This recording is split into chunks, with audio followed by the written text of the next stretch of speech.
والتعليم والتذكر والتذكير والنفع والانتفاع والإفادة والاستفادة والحث على التمسك بكتاب الله وسنة رسوله والدعاء إلى الهدى والدلالة على الخير ابتغاء مرضات الله وقربه وثوابه سبحانه وتعالى والحمد لله رب العالمين. السلام عليكم ورحمة الله وبركاته. الحمد لله والصلاة والسلام على رسول الله سيدنا محمد بن عبد الله وعلى آله وصحبه ومن والاه إلى حضرة النبي محمد صلى الله عليه وسلم ثم إلى خصوصا جميع الصحابة والضرابة والتابعين وتابع التابعين لهم بإحسان إلى يوم الدين ثم إلى أرواح خصوصا سيدنا المهاجر الله بن عيسى وابنه سيدنا عبد الله بن أحمد وابنه علي وصل وجديد والرسالة العظمة المقدم محمد بن علي بعلوي وصل وجميع سادة النبي علوي الله يتغشهم برحمة المغفرة ويدخلهم الجنة برحمته ويعيد علينا من بركاتهم. سر الفاتحة. بسم الله الرحمن الرحيم الحمد لله رب العالمين الرحمن الرحيم إياك نعبد وإياك نستعين اهدنا الصراط المستقيم صراط الذين أنعمت عليهم غير المغضوب عليهم ولا الضالين.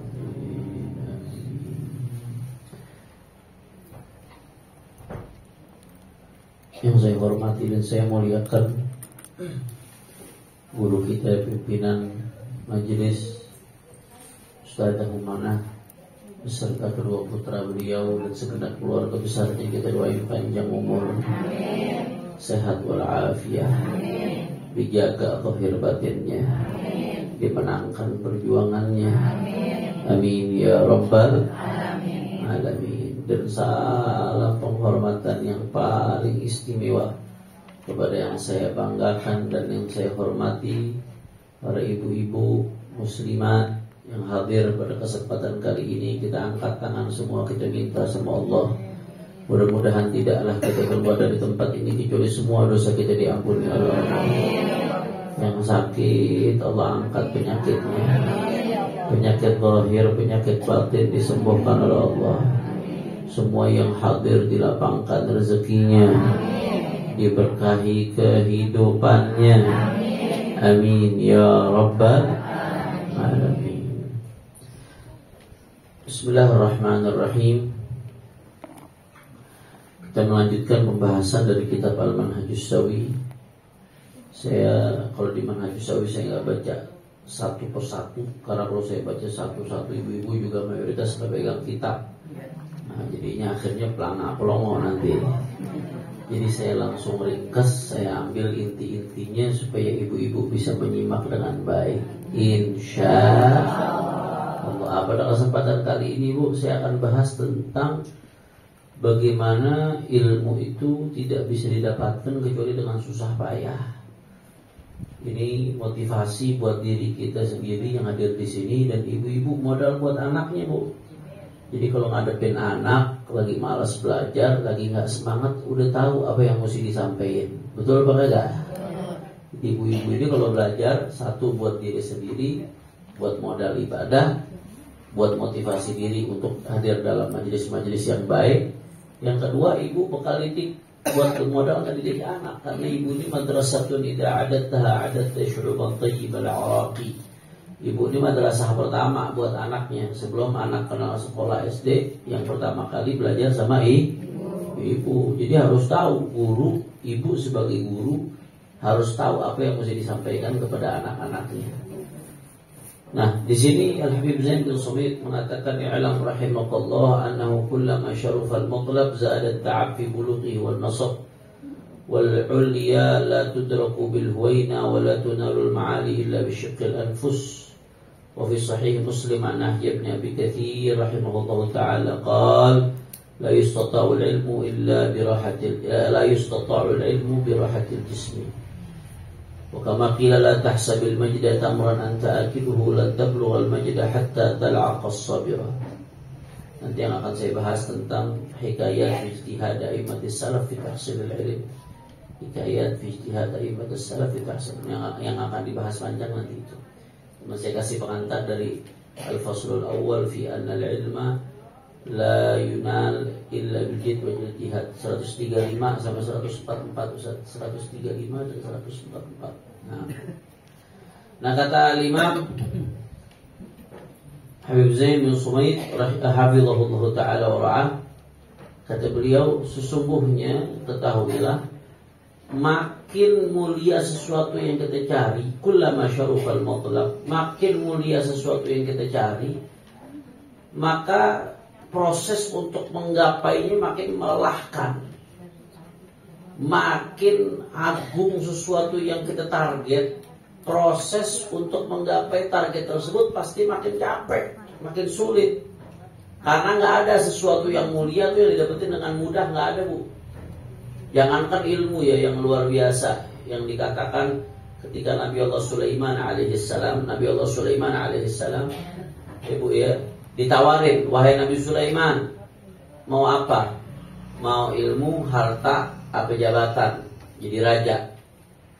Nabi Allah Sulaiman akhirnya milih ilmu. Begitu Nabi Allah Sulaiman milih ilmu, akhirnya Allah kasih kekuasaan juga, Allah kasih harta juga. Andai milih harta, ya harta doang dapatnya. Andai milih kekuasaan, ya kekuasaan doang dapatnya. Tapi begitu milih ilmu Nabi Allah Sulaiman, Allah kasih semua-muanya. Karena keberkahan ilmu. Oh, ilmu paling dahsyat, luar biasa. Ilmu yahrusul mal wa anta tahrusuh. Al-ilmu yahrusuk wa anta tahrusul mal. Ilmu lebih mulia dari harta. Harta kamu mesti jagain. Orang makin banyak duitnya makin ketakutan, makin kagak bisa tidur, Bu. Betul apa kagak? Apalagi zaman dulu naruh di bawah bantal, di bawah kasur. Jangan-jangan masih ada ibu-ibu sekarang naruh di bawah bantal. Oh ada masih, Bu? Oh ada.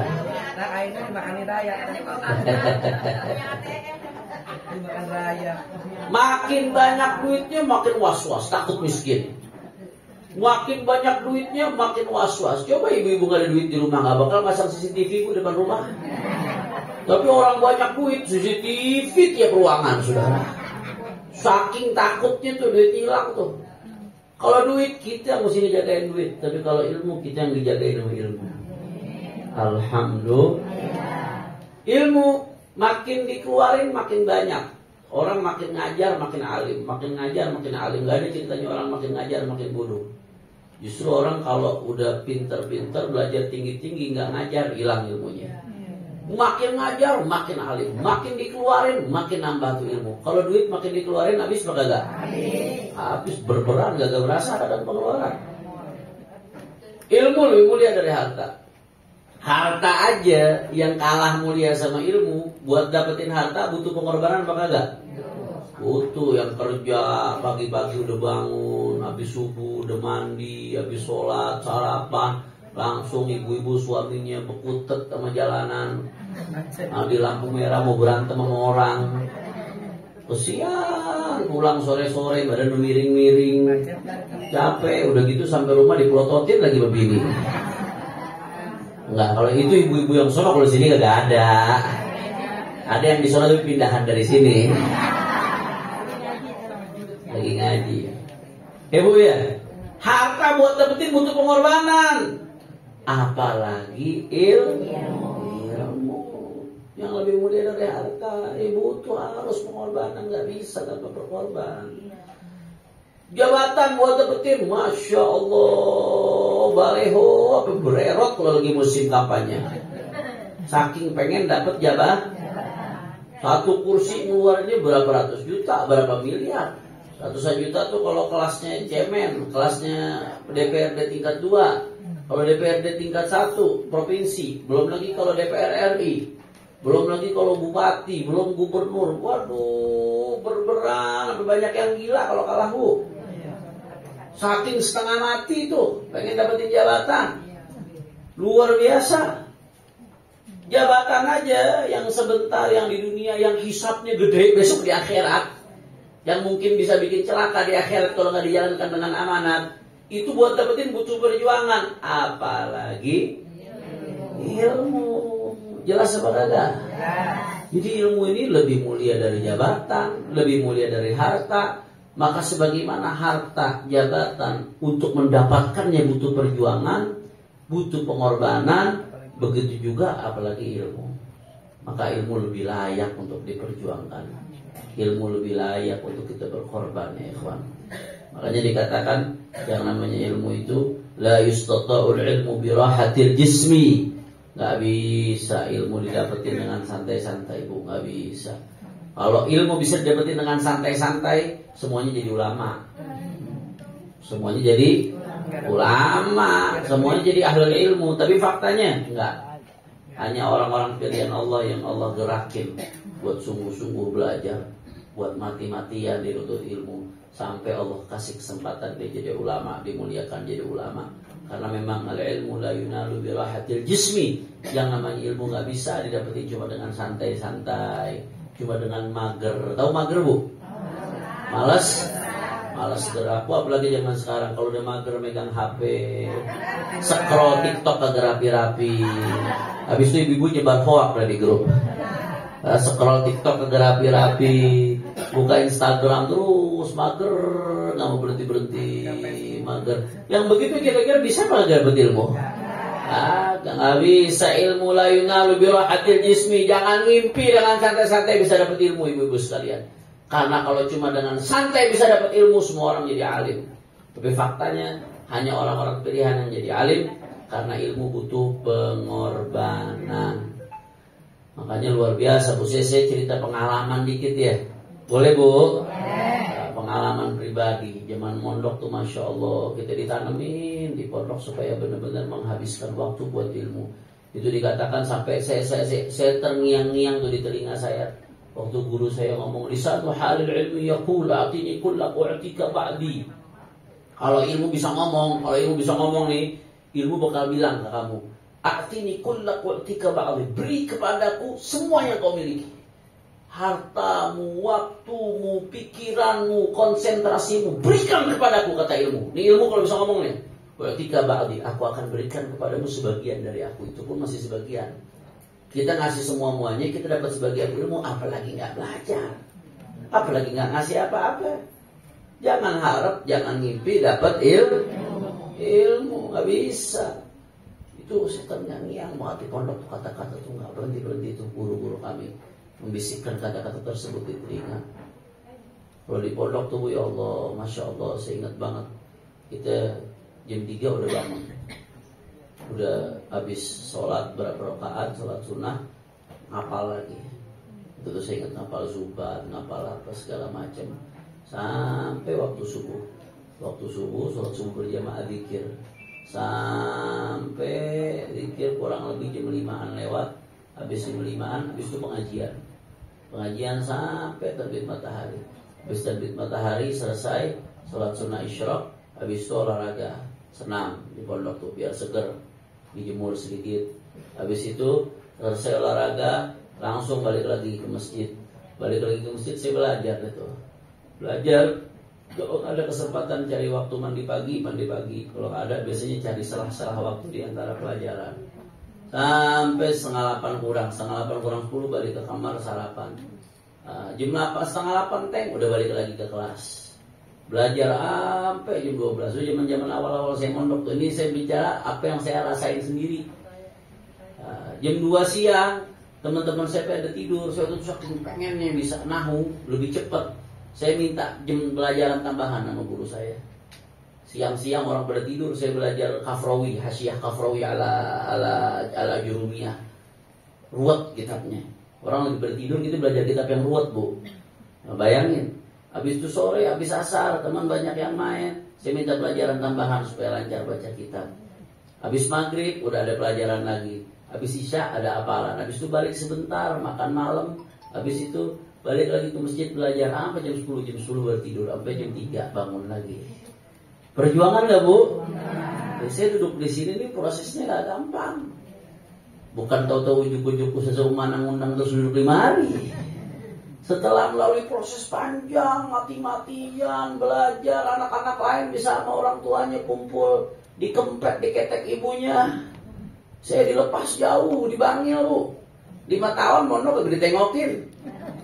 Balik cuma liburan doang. Perjuangan. Habis itu dilepas kuliah ke luar negeri lagi 5 tahun. Selama kuliah di Ahqaf, Masya Allah, Tabarakallah, kadang-kadang satu mata kuliah bu, ujiannya 600 halaman satu mata kuliah. Itu belajar pemiring-miring gitu bu. Nginep-nginep di masjid 3 hari gitu pulang kalau ujian. Balik ujian doang, keluar dari masjid makan doang kadang-kadang. Perjuangan apa kagak? Emang begitu, kalau mau dapetin ilmu mesti begitu. Gak bisa, gak begitu bu. Harus begitu. Kalau ilmu bisa didapetin santai-santai, semua orang jadi ulama. Tapi kenapa hanya yang dipilih oleh Allah Subhanahu wa taala? Karena untuk menuntut ilmu butuh perjuangan. La tahsabil majda tamran anta akiluhu lan tablughal majda hatta tal'aqas sabira. Ya, di sini disebutin jangan kau anggap kemuliaan ilmu tuh gampangnya seperti makan korma. Makan korma tuh begitu diambil, ditelan, bijinya dibuang terus selesai. Jangan ngimpi, sorry ya. Jangan ngimpi tuh pengen dapetin kemuliaan ilmu cuma begitu doang. Lan tablughal majda hatta tal'aqas sabira. Kamu gak akan sampai kepada kemuliaan ilmu sampai kau menyicipi bagaimana pahitnya seperti pahit jadam. Tahu jadam bu? Jadam tuh pahit kalau dimakan luar biasa, cuman bagus. Ya begitu juga ilmu. Pahit, capek, lelah, letih, nangis, air mata netes, perjuangan, lapar. Apalagi kadang-kadang kalau kita dalam pengasingan, ya Allah masih pertengahan bulan, kadang duit udah habis, mau minta sama orang tua lagi, takut diomelin, takut ngerepotin. Akhirnya terpaksa makan apa adanya. Kadang-kadang makan cuma pakai kerupuk doang sama garam bu.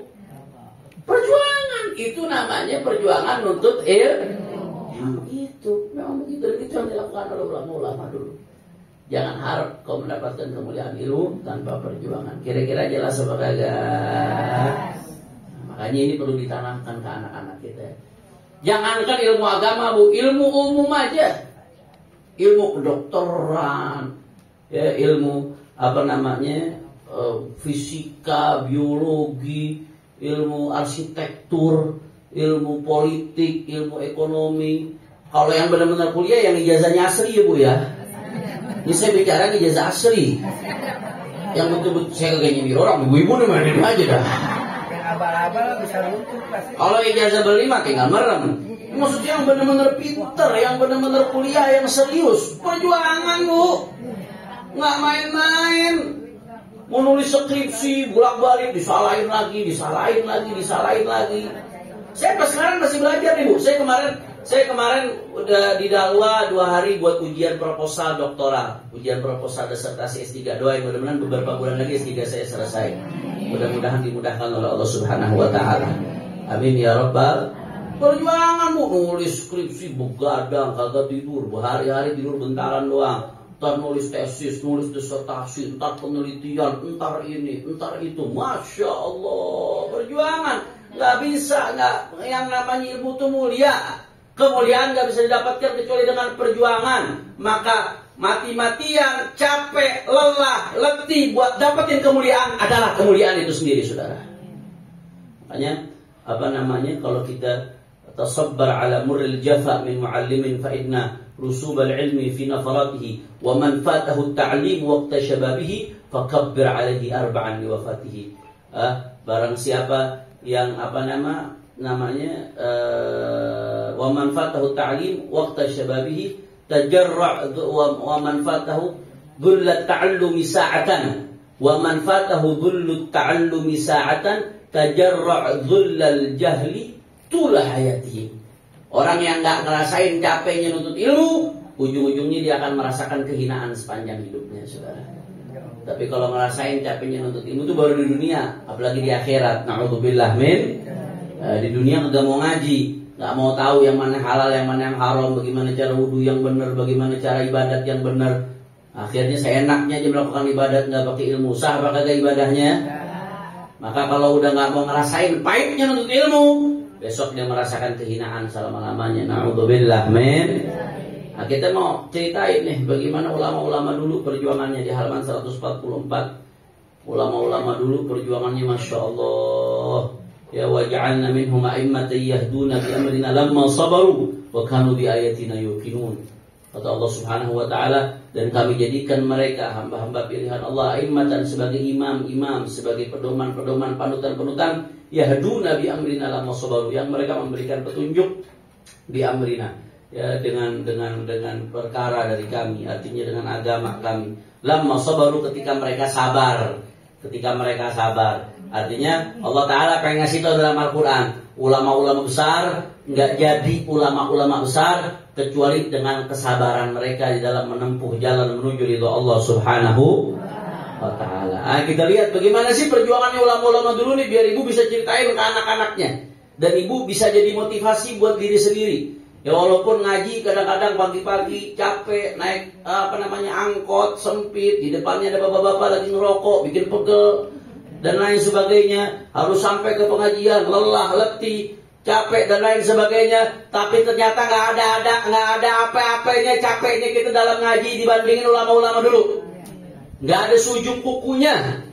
Di sini diceritakan karena Abdullah bin Abbas radhiyallahu anhu yaqul talabtul ilma falam ajid akthara minhu bil ansar wa kuntu ati ar-rajula fa as'alu anhu wa yuqalu li na'im fa atawassadu lida'i thumma attaji'u hatta yakhruja ilayya dhuhr wa yaqulu mata kunta huna ya ibn ammi Rasulillah sallallahu alaihi wasallam fa aqul mundu zamanin tawil fa yaqul bi'sa ma sana'ta hal 'alamtani fa aqul aradtu an takhruja ilayya wa qad qadayta hajatak. Bu, ada namanya Sayyidina Abdullah bin Abbas, sepupunya baginda Rasulullah sallallahu alaihi wasallam. Sayyidina Abdullah bin Abbas ini orang alim, Bu. Beliau termasuk di antara sahabat yang paling alim. Julukannya Habrul Ummah, Turjumanul Quran. Beliau ini ibarat terjemah berjalannya Al-Quran, paling alim dalam tafsir Al-Quran. Didoain sama Nabi sallallahu alaihi wasallam. Bu, doanya Nabi gobul enggak? Sayyidina Abdullah bin Abbas didoain sama Nabi, Allahumma faqihhu fid din wa 'allimhu ta'wil. Didoain sama Nabi, ya Allah, jadikan Abdullah bin Abbas ini orang yang paham ilmu agama dan jadikan dia orang yang paham makna-makna Al-Quran. Itu gara-gara doanya Nabi, Bu. Sayyidina Abdullah bin Abbas jadi rujukannya para sahabat, bahkan sesama sahabat kalau nanya tafsir sama Sayyidina Abdullah bin Abbas. Setelah wafatnya Nabi, itu majelis paling ramai majelis Sayyidina Abdullah bin Abbas. Itu diriwayatkan majelisnya Sayyidina Abdullah bin Abbas itu, Sayyidina Abdullah bin Abbas kalau pagi-pagi sebelum buka rumah, orang udah penuh di depan rumahnya. Nanti begitu beliau buka rumah diumumin, ayo yang mau nanya tafsir siapa masuk rombongan yang nanya tafsir. Sampai tuh di dalam rumahnya udah nggak ada celah lagi orang buat duduk, saking penuhnya murid Sayyidina Abdullah bin Abbas. Selesai semuanya ditanya, dikasih jawaban lebih dari apa yang diinginkan. Ayo sekarang siapa lagi yang mau nanya soal fikih? Masuk rombongan yang mau nanya fikih. Habis itu selesai fikih, siapa lagi yang mau nanya soal lughah, bahasa? Masuk rombongan soal pertanyaan tentang bahasa Arab dan lain sebagainya. Luar biasa Sayyidina Abdullah bin Abbas, sepupunya baginda Nabi besar Muhammad. Saya mau tanya, jadi sepupu Nabi mulia apa kagak? Udah jadi sepupu Nabi, sahabat Nabi, ulama di kalangan sahabat lagi, Bu. Sahabat semuanya mulia, tapi nggak semuanya terkenal sebagai ulama.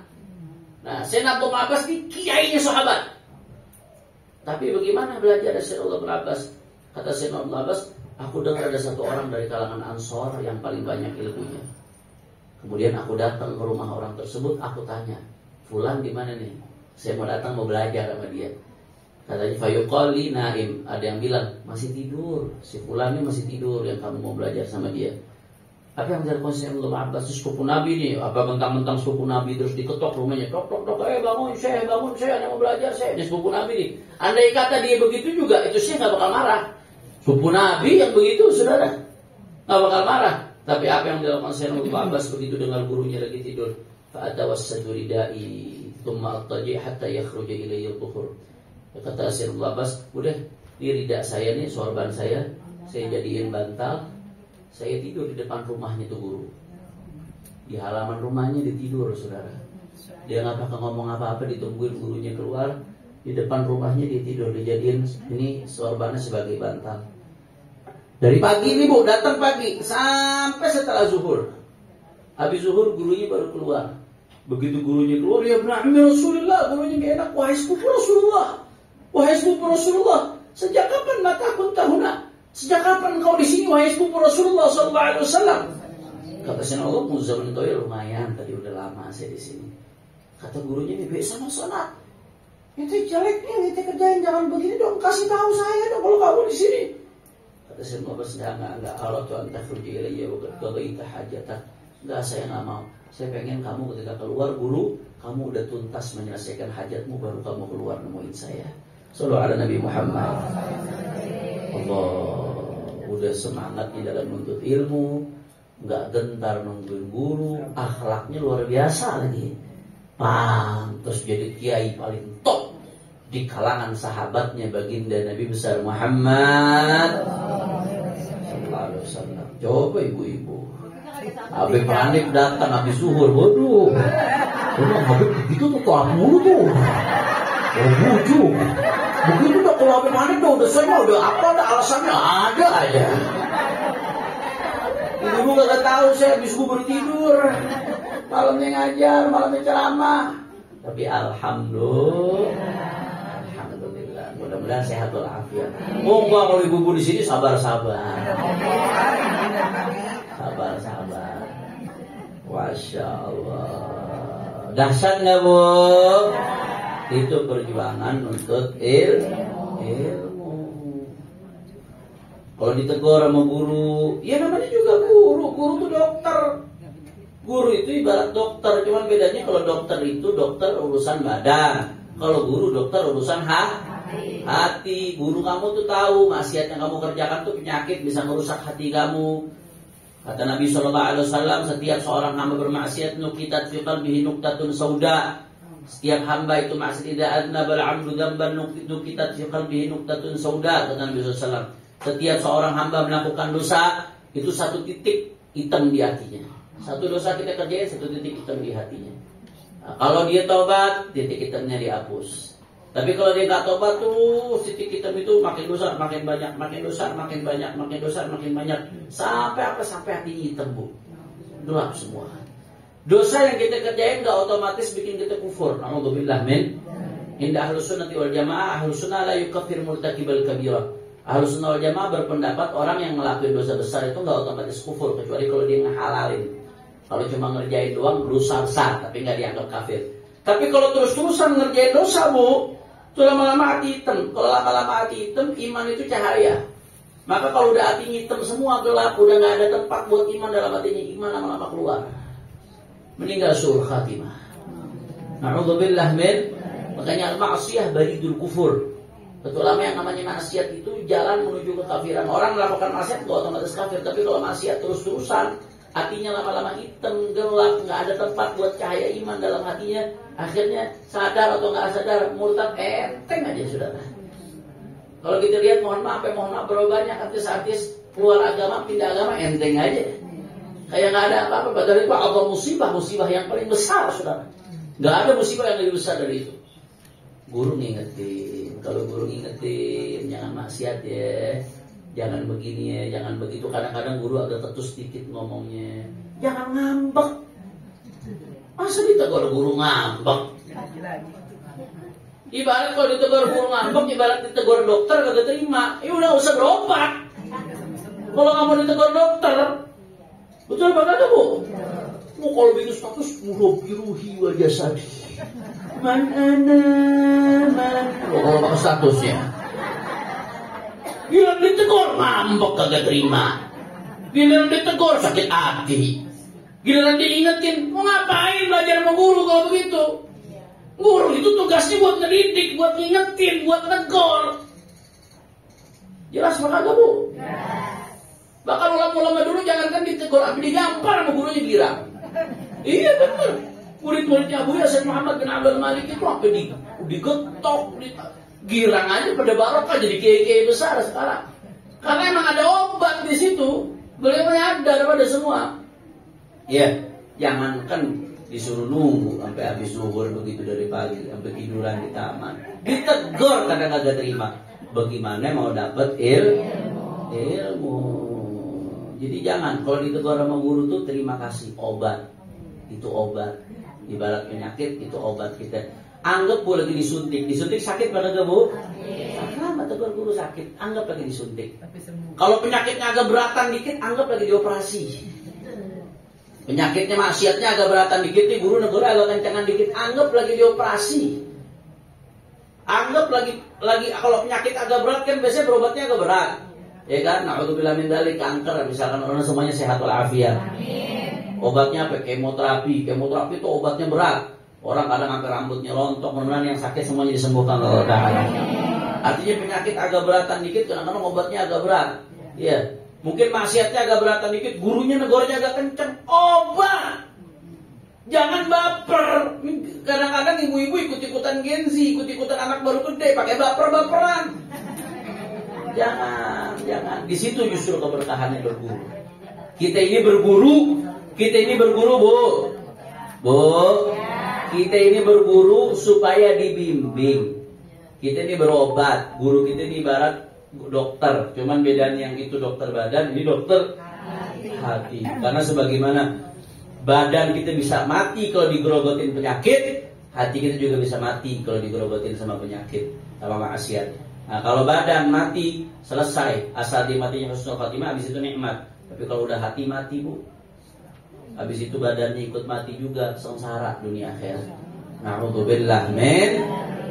Makanya ngaji. Dan ngajinya benar-benar ngaji, totalitas. Jangan ngaji di mulut doang. Benar-benar jadi murid yang ikut tuntunan guru selama tuntunannya sesuai dengan syariatnya baginda Nabi besar Muhammad sallallahu alaihi wasallam. La ilaha illallah. Shallu ala Nabi Muhammad. Sayyidina Abdullah bin Abbas ditanya, bima adraktal ilm, wahai Abdullah bin Abbas, bagaimana kamu bisa dapetin ilmu? Bilisanin Saul. Aku bisa dapetin ilmu bilisanin Saul, dengan lisan yang suka bertanya. Jadi jangan malu nanya. Kalau nggak tahu nanya. Malu bertanya sesat di urusan akhirat. Malu bertanya sesat di kuburan nanti, Bu. Susah di kuburannya nanti dihisab. Malu bertanya urusan hukum, akhirnya ibadatnya nggak benar, nanti di kuburan jadi berat akhirnya. Na'udzubillah min. Bilisanin Saul, kata Sayyidina Abbas, aku bisa mendapatkan ilmu dengan 3 hal. Apalagi kata Sayyidina Abbas, syaratnya aku dapat ilmu, tipsnya 3 hal dicatat. Yang pertama, bilisanin Saul, dengan lisan yang tidak sungkan untuk bertanya. Yang penting bertanyanya momennya lagi pas, Bu, ya. Pertanyaannya momennya pas dan pertanyaannya memang sesuai dengan kebutuhan, bukan dikarang-karang, bukan pertanyaan untuk ngetes-ngetes, apalagi naudzubillah min. Wa qalbin aqul, dan 2, dengan hati yang betul-betul memahami. Ya'qil. Hati yang betul-betul memahami, artinya untuk ilmunya pakai hati, dari hati. Jangan badannya di majelis, pikirannya di mana-mana. Badannya di majelis, pikirannya di rumah. Badannya majelis, pikirannya di kantor. Badannya majelis, pikirannya di pasar. Badannya majelis, pikirannya di medsos. Nggak bisa. Qalbin aqul. Harus betul-betul hati yang memahami, yang menangkap dengan baik. Yang ketiga, wa kaffin badul, dan dengan tangan yang kebuka. Maksudnya apa? Yang namanya belajar itu butuh biaya. Majelis butuh biaya, madrasah butuh biaya, kemudian juga pesantren butuh biaya, kampus butuh biaya, ustadz juga manusia. Itu butuh makan, ustadz juga butuh makan, ustadzanya juga butuh makan, ustadzanya juga punya keluarga, listriknya mesti dibayar. Nah, maka wakafin badul, salah satu syarat untuk dapatkan ilmu, tangan kebuka. Tangan kebuka. Kalau buat giliran sekolah umum aja bayar, biar kata mahal bagaimana, udah bangga aja. Giliran buat ilmu agama, mahalan dikit itu, politnya luar biasa. Jangan begitu ya. Jangan seperti itu. Walaupun juga ustadz-ustadzahnya dituntut buat ikhlas, luruskan hati hanya untuk Allah Subhanahu wa taala. Tapi muridnya, wali muridnya juga mesti ngerti. Pesantren butuh operasional, nggak murah. Madrasah butuh operasional, majelis butuh operasional, guru-gurunya juga mesti butuh kehidupan maisha. Maka saling mengerti, saling memahami. Jelas atau tidak? Jadi 3 tuh kata Sayyidina Abdullah bin Abbas, kalau mendapatkan ilmu 3, lisan yang suka bertanya, hati yang betul-betul memahami, hati yang hadir, wa kaffin badul, dan tangan yang kebuka, tangannya kelepas. Kemudian, Ya, bahkan kalau kata Imam Syafi'i, ini lebih ajib lagi nih Bu. Imam Syafi'i ngasih 6 syarat. Bu, dicatat Bu ya. Buat anak-anaknya nih Bu. 6 syarat supaya kalau mau dapat ilmu. 6 syarat. Akhilan tanalal ilma illa bisittatin sa'unbika an tafsiliha bibayani. Kata Imam Syafi'i ada 6 syarat kalau kamu mau dapat ilmu. Kata Imam Syafi'i, kamu gak akan dapat ilmu kecuali dengan melakukan 6 syarat ini. Yang pertama, dzakaun, harus ada kecerdasan. Kalau nggak ada kecerdasan, nggak bisa dapetin ilmu. Karena ilmu itu luas, ilmu itu nggak sedikit. Ada yang rumit, ada yang sederhana, butuh kecerdasan. Selama Bu, saya ingat nih, ini bicara soal kecerdasan. Waktu itu guru saya, Profesor Dr. Habib Abdullah Baharun, yang insya Allah sebentar lagi datang. Mudah-mudahan beliau dijaga oleh Allah Subhanahu Wa Taala. Beliau mengatakan syarat daras diahdaf salah satunya dzaka mutawassit sama fok, kecerdasan menengah ke atas, kata beliau. Wa kullukum tatamatta'una bidzalika, dan antum semua punya itu. Artinya selama normal berarti cerdas. Jadi ibu jangan pesimis nganggap anaknya gak cerdas. Enggak, selama tuh anak normal berarti dia cerdas. Cuman ada yang otak diasah sehingga kecerdasannya jadi tajam. Ada yang udah habis sama game tuh otak. Main HP mulu. Bu, itu ngaruh Bu. Itu ngaruh. Ada namanya brain rot. Pembusukan otak Bu. Nah, ibu mesti paham nih. Itu ditemukan. Zaman sekarang ada istilah brain rot. Pembusukan otak. Dan itu banyak terjadi di anak-anak. Makanya zaman sekarang Bu, mohon maaf. Kasus anak telat ngomong makin banyak zaman sekarang. Betul gak Bu? Kasus anak susah fokus diajarin makin banyak zaman sekarang. Kasus anak dipanggil ke mau nengok makin banyak zaman sekarang. Kenapa? Gara-gara anak belum waktunya udah terus-terusan lihat HP. Ibunya kagak mau capek, nangis dikit HP, ngerengek dikit dikasih HP. Karena ibunya lagi asik main HP juga. Sama. Akhirnya dikasih tuh anak HP. Anak kecil umur 3 tahun, 4 tahun, 5 tahun ngelihat HP sehari 4 jam, 5 jam, banyak apa kagak? Apa yang terjadi? Brain rot, pembusukan otak. Jangankan anak kecil Bu, orang dewasa pun bisa terjadi, tapi anak kecil bisa lebih parah. Maka akibatnya nanti apa? Diajarin lambat, disuruh fokus susah, bahkan bicaranya lambat. Salah satunya diantaranya banyak penelitian mengatakan gara-gara terlalu banyak main HP. Hati-hati ya Bu ya. Capek dikit nggak apa-apa, pegel dikit ngelarang tuh anak nangis nyari kasih HP nggak apa-apa. Yang penting anak otaknya terjaga, kecerdasannya terjaga. Kadang-kadang Bu anak bandel nggak berhenti bergerak kalau main HP, bagus. Ibu punya anak aktif bergerak terus bandel, nikmat dari Allah Subhanahu Wa Taala. Karena dikatakan uramatus sabiyyi fi sigharih ziyadatun fi aqli fi kibari. Saya udah berapa kali ngutip masalah ini di sini. Anak yang bandel aktif masa kecilnya, bandel dalam arti aktif ya Bu ya. Nggak berhenti, nggak bisa berhenti, nggak bisa diem, bergerak mau masa kecilnya. Itu aktifnya dia di masa kecil, itu menjadi tambahan kecerdasan di masa besar dia. Itu dalam riwayat disebutkan seperti itu. Ya, jadi bersyukur kalau ada anak aktif. Capek memang, iya. Pegel sebentar, iya. Lelah, iya. Tapi itu investasi masa depan ibu, insya Allah bakal jadi anak-anak yang cerdas. Mudah-mudahan ibu-ibu di sini anaknya, cucunya jadi orang-orang cerdas. Amin ya Rabbal. Jelas kok nggak Bu? Jadi penyakit nomor satunya apa tadi? HP. Nah, HP, hati-hati Bu, hati-hati. Itu brain rot, bisa menyebabkan pembusukan otak. Itu sekedar main HP aja tuh, apalagi kalau sampai pornografi. Na'udzubillah min dzalik, itu dia bisa memproduksi dopamin sampai salah satu bagian terpenting dari otaknya bisa rusak. Na'udzubillah min dzalik. Main HP aja sering bahaya, apalagi sampai yang negatif. Kadang-kadang Bu hati-hati, suka liatin kalau anak-anak kadang-kadang main game, iklannya ngaco-ngaco.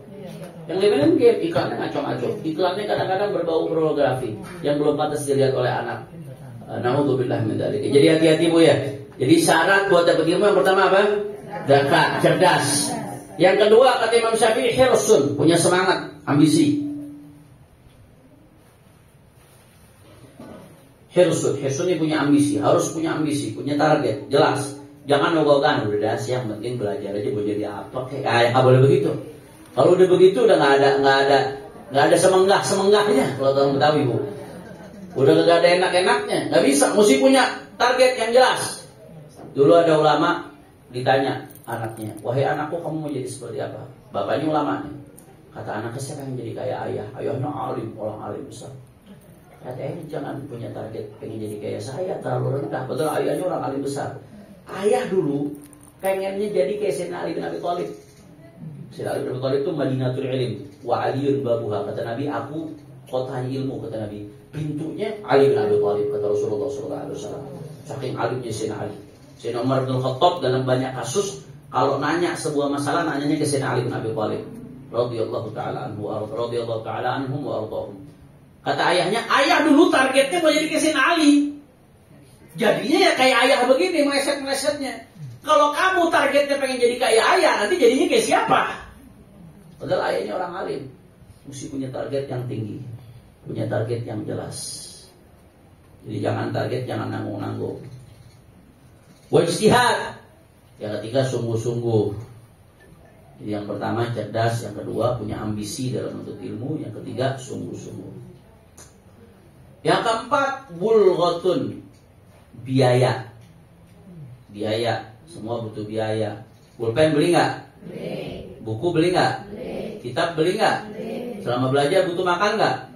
Butuh. Ustadznya butuh makan nggak? Butuh. Bayaran nggak pondok? Bayaran. Butuh biaya. Ini majelis ada urunan nggak? Ada kas nggak? Ada?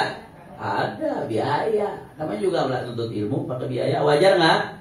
Tapi walaupun sebaliknya, ustadznya nggak boleh mengkomersilkan diri, nggak boleh. Tapi di sisi lain juga murid harus paham, ya harus paham semua butuh biaya. Ya. Nah, jadi semuanya saling mengintrospeksi diri masing-masing. Wasuhbati ustadzin, dan yang ke berapa? Yang kelima, harus dibimbing guru. Karena man syaikhu kitabu fa syaikhu syaitan. Siapa yang gurunya cuma kitab doang, gurunya setan. Gurunya kitab doang, maka gurunya setan. Man syaikhu kitabu fa khata'uhu aktsar min shawabih. Siapa yang gurunya cuma kitab doang, maka lebih banyak salahnya daripada benernya.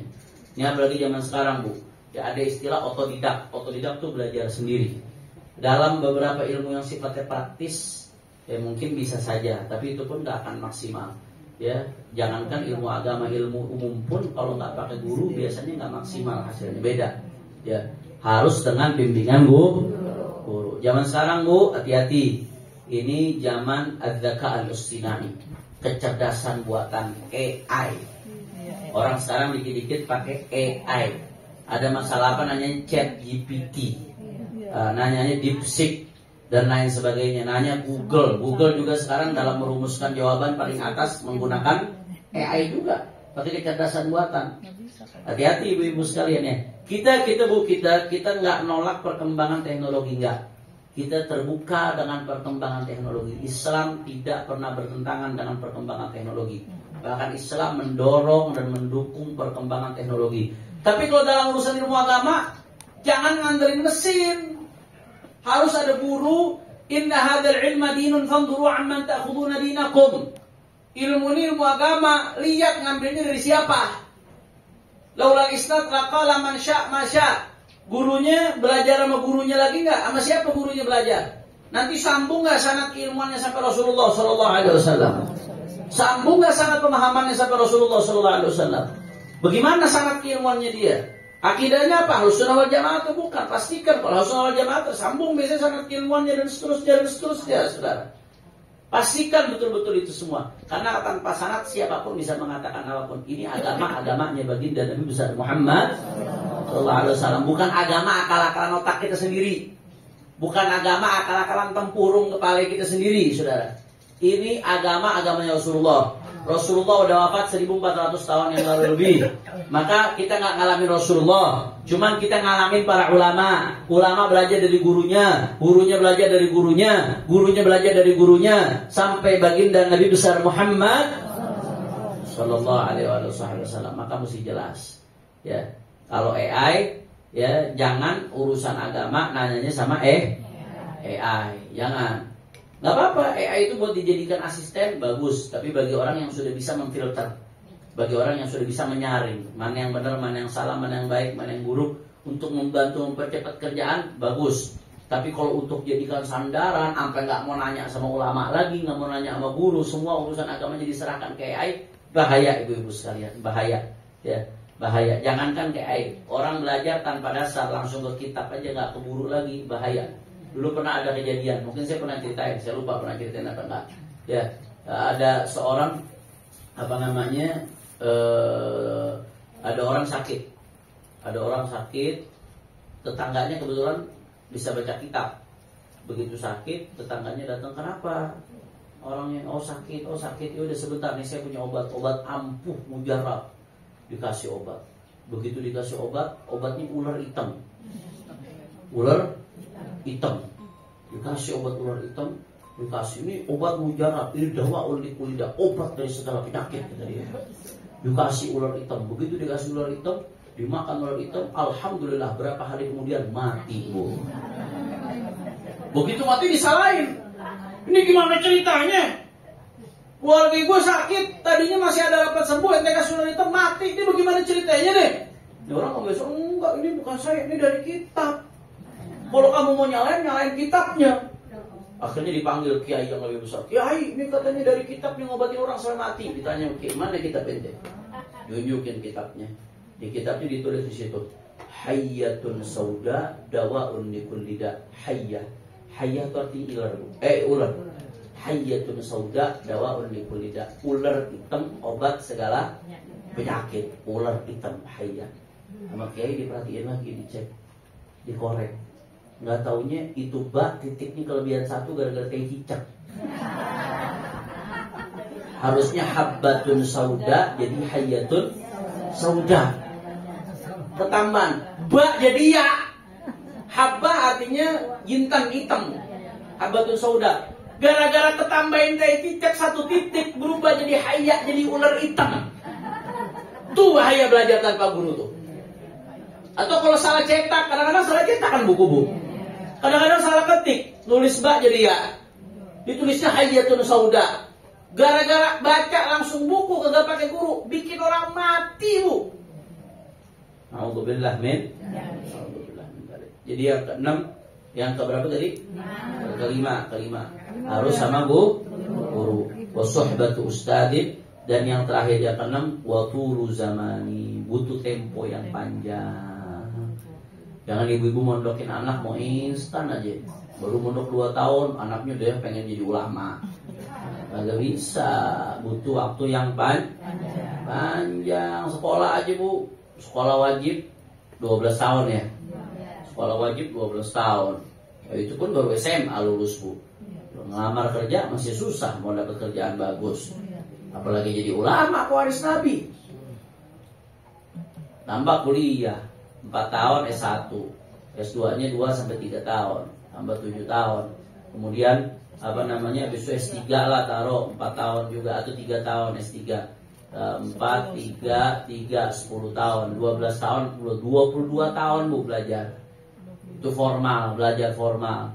Enggak ngeluh, giliran mau jadi ustadz, mau jadi ulama, baru lamaan dikit aja pesantrennya udah dikomplain mulu. Udah diprotes mulu. Na'udzubillah min. Bisa, ilmu ini gak instan, Bu. Ilmu bahasa aja, Bu. Saya belajar ilmu bahasa Arab doang yang berkaitan dengan bahasa Arab. Terus seenggak-enggaknya ada 10 disiplin ilmu. Kita ngaji. Ada ilmu nahwu, shorof, bayan, ma'ani, badi, ya. Kemudian balaghah, bayan, ma'ani, badi itu beda-beda tuh. Masing-masing disiplin ilmu tersendiri. Walaupun kadang-kadang ditaruh di satu kitab. Kemudian ada arud, ada ilmu qawafi, ada ilmu istiqaq, ada ilmu i'rab lain lagi. Nanti belajar insya lain lagi, belajar mutola'ah lain lagi, belum lagi belajar yang macam-macam. Itu baru satu disiplin ilmu tuh, baru ilmu bahasa Arab doang. Satu disiplin ilmu, satu funnya bisa 2 kitab, 3 kitab, 4 kitab. Kadang-kadang kita belajar sampai 4 tingkatan kitab. Terus mau kelas instan, pengen langsung jadi ulama Indomie namanya, Bu. Instan ulama Indomie. Pengennya instan cepet, jangan, Bu, sabar. Kalau pengen anak kita jadi itu sabar, butuh proses. Gak gampang, butuh proses. Ilmu itu gak sesederhana itu, butuh proses. Jelas apa kagak? Khususnya kalau menjadi ulama ya. Nah, kalau menuntut ilmu buat kebutuhan diri sendiri, Dia butuh kesabaran juga, tapi lebih cepat. Karena man talabal ilma nafsih faqallil minhu yakfi. Kalau orang untuk ilmu buat dirinya sendiri, maka dikit aja udah cukup. Yang penting ilmu-ilmu yang bisa dia amalin buat dirinya sendiri. Yang buat kegiatan cara bersuci, cara sholat, cara puasa yang benar, cara haji yang benar kalau dia mau haji, cara zakat yang benar kalau mau ngeluarin zakat, kalau mau jual beli, bagaimana cara jual beli yang benar, kalau dia mau menjalankan rumah tangga, bagaimana hukum rumah tangga yang benar. Itu simple kalau buat diri sendiri. Tapi kalau nuntut ilmu buat orang lain, artinya buat jadi rujukan orang lain, fa hawaijun nas katsirah, kebutuhan orang banyak. Karena kebutuhan orang banyak, butuh ilmunya banyak. Kalau butuh ilmunya banyak, maka tulus zaman, harus ada tempo waktu yang cukup, nggak bisa sederhana. Jelas atau tidak, Bu? Ini pentingnya saya ngaji ini sama ibu-ibu, karena ibu-ibu ini punya anak. Ini edukasi di satu sisi buat ibu-ibunya supaya sabar, nggak keburu-buru. Di sisi lain agar bisa memberikan masukan ke anak-anaknya. Insya Allah. Berapa tadi, Bu? Tadi Bu Syafi'i? 6 yang pertama kecerdasan, yang kedua hirsun. Apa artinya hirsun? Ambisi. Yang ketiga istihad, sungguh-sungguh. Yang keempat ulqotun, biaya. Yang kelima harus di bawah bimbingan guru. Yang keenam kebersamaan, waktu yang panjang, tempo yang panjang. Nggak cukup belajar itu, nggak cukup singkat. Jelas atau tidak, Bu? Paham? Nah, insya Allah. Imam Syafi'i, Bu, imam yang kita ikutin sampai sekarang jadi panutan. Imam Syafi'i itu waktu belajar di dalam keadaan anak yatim. Imam Syafi'i waktu lahir nggak lama ayahnya meninggal. Beliau dalam keadaan anak yatim, beliau dibimbing oleh ibunya. Dalam keadaan qillati 'aish wa dhiqi hal. Hidupnya pas-pasan Imam Syafi'i. Hidupnya pas-pasan dalam keadaan susah. Tapi meski demikian nggak mencegah beliau buat belajar. Karena saking pas-pasannya hidup Imam Syafi'i, beliau nggak mampu beli kertas. Akhirnya beliau nulis di mana? Beliau nulis di tulang-tulang. Tulang berulang. Kalau dapetin kulit-kulit, beliau nulis di kulit-kulit, di daun-daun dan lain sebagainya. Saking tidak mampu beli kertas saat itu, kertas kan masih barang langka, Bu, susah. Mungkin mahal harga kertas saat itu, walau gitu. Ya, luar biasa. Sampai catatannya penuh dari tulang berulang. Jadilah seorang Imam Syafi'i. Imam Syafi'i itu, Bu. Nih yang musik kita, anak-anak kita mesti ngefans sama model begini. Jangan ngefans sama yang kagak kerowanan. Tahu nggak kerowanan? Orang Betawi. Nggak kerowanan. Kalau yang orang Betawi paham tuh. Nggak kerowanan, nggak jelas. Ya, Imam Syafi'i itu tahu. Imam Syafi'i masih kecil, hafizul Quran wa huwa ibnu 7 sinin, apal Quran umur 7 tahun, Bu. Wa hafizul Muwatta Imam Malik wa huwa ibnu 10 sinin, umur 10 tahun, jadi 7 tahun udah hafal Quran. Umur 10 tahun hafal kitab Muwatta Imam Malik, tebal segini. Kitab hadis. Karya gurunya Imam Malik. Imam Syafi'i itu, Bu, kalau lagi datang ke majelisnya Imam Malik, Imam Syafi'i kan tadi hidupnya pas-pasan, abahnya udah meninggal, tinggal sama ibunya, nggak ada duit, keuangannya betul-betul sempit. Hadir majelis Imam Malik waktu itu nggak punya uang untuk beli kertas. Imam Syafi'i lagi hadir dengerin Imam Malik ngajar. Pada saat itu Imam Malik nyebutin 18 hadis. Ulama dulu kalau nyebutin hadis sama sanad-sanadnya. An fulan. Qala Rasulullah sallallahu alaihi wasallam. Kadang-kadang hadisnya pendek, kadang-kadang hadisnya panjang. Imam Malik waktu itu satu majelis nyebutin 18 hadis. Imam Syafi'i betul apa enggak, Bu? Pelajarannya disuruh ulangin sekali 2 kali, udah bagus banget itu kalau mau. Abu Syafi'i mengatakan, aku kalau habis belajar, pelajaranku aku ulangin 100 kali. Jadilah seorang Abu Ishaq Asy'ari. Tuh belajar perjuangannya ulama. Bu, ini saya pikir nih cerita begini, Bu. Saya pikir ya cerita begini cerita cuma zaman dulu doang. Beb, itu mau wajar, zaman dulu belum ada internet, belum ada WhatsApp, belum ada Facebook, belum ada Instagram. Loh kalau zaman sekarang, Beb, mana bisa begitu? Kata siapa? Saya ngalamin, Bu, guru saya, orang Syinqiti, Syekh Muhammad Sa'id Asy-Syinqiti, Syekh Muhammad Bishri Asy-Syinqiti. Orang Syinqiti ini orang-orang alim luar biasa, Bu, dari Mauritania, Afrika. Mereka negara kecil tapi isinya ulamanya bejibun, seabrek-abrek, dan ulamanya bukan kaleng-kaleng. Kuliah di Ahqaf itu tahun pertama itu di Mukalah. Habis itu tahun kedua sampai tahun kelima baru di Tarim. Karena kalau Ahqaf fakultas syariahnya 5 tahun. Nah, itu begitu mau pindah ke Tarim, saya sowan ke guru saya yang orang Syinqiti yang tadi tuh, yang ngajar saya. yang alim-alim luar biasa. Kalau ngajar nggak pernah bawa kitab, hafal semua. Tantang bagi dia ngajar kagak hafal kita kan diajar. Tantang. Beliau itu. Itu kalau ngajar nggak bawa kitab. Saya nanya datang, Syekh bagaimana caranya? Saya nanya supaya saya bisa jadi seperti antum. Ente mau jadi kayak aneh kata dia. Iya Syekh, pengen antum alim banget. Kata dia, ente ikuti cara belajarannya. Bagaimana cara belajar antum Syekh? Iya, Anda sebelum belajar, Anda baca 50 kali. Sebelum belajar sama guru, Anda baca 50 kali. Nanti malam habis belajar sama guru, Anda baca lagi 50 kali. Berapa kali berarti itu? 100. Ini zaman kapan nih? Baru, ini udah zaman Facebook nih Bu. Zaman Instagram, zaman WhatsApp, zaman AI. Zaman sekarang artinya bisa nggak berarti zaman sekarang? Bisa, bisa. Tuh belajar nih ulama-ulama dulu tuh luar biasa, dahsyat. Ya Allah, mudah-mudahan anak-anak kita pada jadi orang baik, insya Allah. Jadi orang-orang alim, insya Allah. Ya Allah. Jadi ada kata siapa nggak ada? Saya ngalamin pakai mata kepala sendiri yang model begitu. Saya lihat sendiri, saya dengar sendiri yang model seperti itu masih ada sampai sekarang.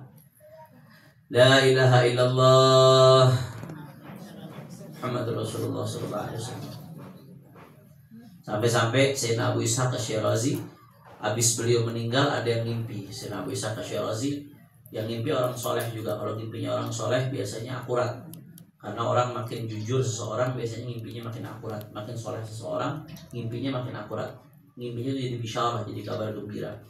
Nah, diseriwayatkan di sini dalam Muqaddimah Majmu' bahwasanya Sayyidina Abu Ishaq Asy-Syirazi setelah wafat ada yang ngimpiin beliau. Ngimpiin setelah wafatnya Abu Ishaq Asy-Syirazi bajunya putih banget terang benderang.